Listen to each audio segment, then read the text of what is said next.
eu estaria condenado a viver sem luz. Mas acontece que o Senhor de mim não desistiu, e o seu sangue remidou sobre mim caiu.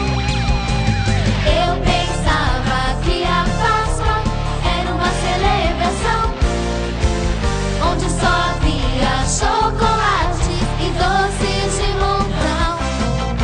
Eu não sabia que Jesus na cruz por mim morreu, e o seu sangue inocente por minha liberteu. E o seu sangue inocente por minha liberteu.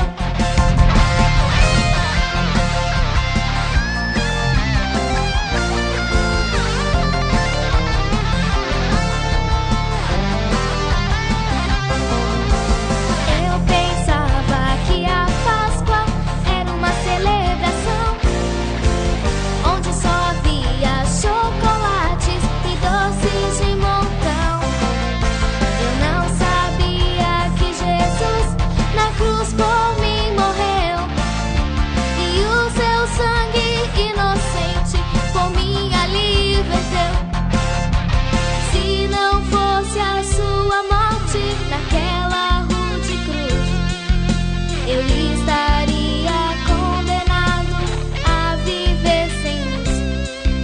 Mas acontece que o Senhor de mim não desistiu, e o seu sangue remidou sobre mim caiu. Eu pensava que a Páscoa era uma celebração onde só